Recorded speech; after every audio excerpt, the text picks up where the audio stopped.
এই জন্য বাপ, আমি সমস্ত ছেলে তোমাদেরকে অনুরোধ করলাম, দয়া করে বাবা ভাইব, তোমরা তোমাদের জিন্দেগি নিয়ে ভাবো। কেউ তোমারে নিয়ে না ভাবলেও, কেউ খেয়াল না করলেও তুমি মনে রেখো, তুমি তো তোমারে আলাদা করতে পারতা না। তোমার শরীর, তোমার দেহ, তোমার অঙ্গ, তোমার হাত পাও, তোমার ভেতর বাহির, এগুলো তো আর তুমি আলাদা করতে পারবা না। কাজে এই দেহ, এই অঙ্গ একদিন হাসরের ময়দানে আল্লাহর সামনে সাক্ষ্য দিবে, সাক্ষ্য দিবে। এজন্য যদি গুনাই করতে হয়, নিজের চোখকে আড়াল করে গুনাহ করো। যদি গুনাই করতে হয়, নিজের হাতকে আড়াল করে গুনাহ করো। যদি গুনাই করতে হয়, নিজের দেহকে আড়াল করে গুনাহ করো। কিভাবে সম্ভব? সম্ভব? আমার চোখে আমি না দেখলে, আমার হাত আমি স্পর্শ না করলে গুনাহ হবে কেমন? এজন্য কোরআনুল কারীমে আল্লাহ বলছেন, ওয়াশাহিদা আলাইহিম সামউহুম ওয়া আবসারুহুম ওয়া জুলুদুহুম বিমা কানু ইয়ামালুন। বান্দা, তোমাদের কান, তোমাদের চোখ, তোমাদের সমস্ত দেহ, অঙ্গ প্রত্যঙ্গের চামড়া আমি আল্লাহর কাছে সেদিন হাসরের ময়দানে তোমাদের যাবতীয় কর্মকাণ্ড সম্পর্কে সাক্ষ্য দিব। আমাকে শোনাবে, আমাকে বলবে, বান্দা তুমি আড়াল করতে পারবা না। নিজের হাতকে আড়াল করবেন কেমনে? নিজের চোখকে আড়াল করবেন কেমনে?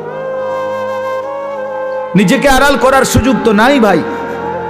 প্রিয় সন্তান, প্রিয় ছেলেরা, কেন নষ্ট হচ্ছ? কেন চরিত্রহীন হইলা বাবা? বলো বাপ। ওই দেখেন, ও এখনো হাসাহাসি করে। আর মানে এখনো একজনের গায়ে আরেকজন হেলান দিয়া বসে, একজন আরেকজনের আঞ্জা দিয়া ধরে, একজন আরেকজনকে লাথি মারে, আরেকজন আরেকজনের চুল ধরে টান। মানে এই হলো পোলাপানের কি করে, মানে কেন? এখানে না, শুধু এ চলতে ফিরতে হাঁটতে ঘুরতে একটা আরেকটারে লাথি দেয়, একটা আরেকটারে টাইনা ধরে, একটা চুল ধরে, একটা বেটকায়, একটা আঞ্জা দিয়া ধরে। কি করে? পাগল মাথা। আহা, দেখেন আপনারা ছেলে পেলেদের চাল চলনে, মানে একেবারেই শূন্য, বিচ্ছিন্ন। পৃথিবীতে কোনো মানুষ আছে তারে কেউ দেখে এটার দ্বারা কোনো লজ্জা শরম হইতে পারে? কিচ্ছু বোঝে না, কিছুই বোঝে না, কিচ্ছু বোঝে না।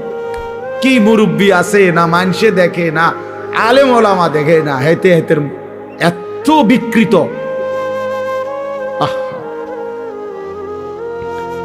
আল্লাহর নবী সাল্লাল্লাহু আলাইহি ওয়াসাল্লামের জন্য হাদিস আছে দোস্ত। আল্লাহর নবী বলছে, কিছু মানুষের দিল ওয়াল কালকুজ মিরবাদান। নবীজি বলছেন, কিছু মানুষের দিল থাকে এরকম উল্টানো। এই যে এটা উল্টানো, মনে করেন এইটা উল্টানো হইলে এইবার এইটার উপরে যদি এখানে আটলান্টিক মহাসাগরের পানিও ঢালে, এটা পুড়বে না। পুড়বে? এটা কেন পুড়বে না? উল্টা, উল্টা এটা। রাসূলুল্লাহ সাল্লাল্লাহু আলাইহি ওয়াসাল্লাম বলছেন, কিছু নাফরমানের কলিজা উল্টানো থাকে, দিল উল্টানো থাকে। লা ইয়ারিফু মারুফান ওয়ালা ইউনকিরু মুনকারান।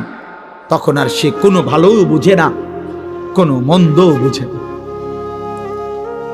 কিছুই বোঝে না, কিছুই বোঝে না। উলাইকা কাল আনআম। আল্লাহ তাআলা বলে, এই মানুষগুলোই হচ্ছে জানোয়ার, এরাই জানোয়ার, যাদের কাছে আলো অন্ধকারের কোনো পার্থক্য নাই, যাদের কাছে রাত দিনের কোনো পার্থক্য নাই, যাদের কাছে হালাল হারামের কোনো পার্থক্য নাই, যাদের কাছে পাক নাফাকের কোনো পার্থক্য নাই, যাদের কাছে জায়েজ না জায়েজের কোনো পার্থক্য নাই। হালাল টাকাও খায়, সুদের টাকাও খায়, আপন মাকেও দেখে, রাস্তার নারীকেও দেখে, আপন বোনকেও দেখে, পরের বোনকেও দেখে, যার কাছে কোনো হালাল হারাম বলতে কিছুই নাই। শরীর নাপাক, পেশাব পায়খানা করে পবিত্রতা অর্জনের কোনো দ্বার ধারে না। তো আল্লাহর নবী সাল্লাল্লাহু আলাইহি সাল্লাম বলেন, মূল কারণ এমন কেন? এই নাফরমানের কলজা উল্টানো, এই নাফরমানের দিল উল্টায় দিছে আল্লাহ। ইন্না কুলুবাল ইবাদ বাইনা ইসবাআইনি মিন আসাবি'ir রহমান ইউকাল্লিবুহু কাইফা ইয়াশা।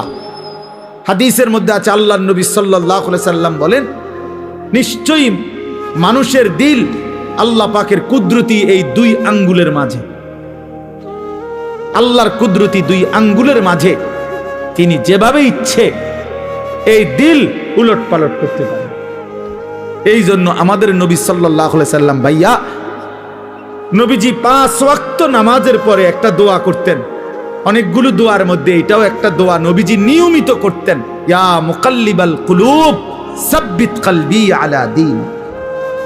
হে অন্তর সমূহের উলট পালটকারী, আপনি আমার দিলটা আপনার দ্বীনের উপরে মজবুত রাখেন। সুখে থাকি দুঃখে থাকি আপনাকে যেন না ভুলি, রাতে থাকি দিনে থাকি আপনাকে যেন না ভুলি, একাকী থাকি প্রকাশ্যে থাকি আপনাকে যেন না ভুলি। সব প্রত্যাশা মতো পাই কিংবা না পাই, মাওলা আপনারে যেন না ভুলি, আপনারে যেন না ভুলি।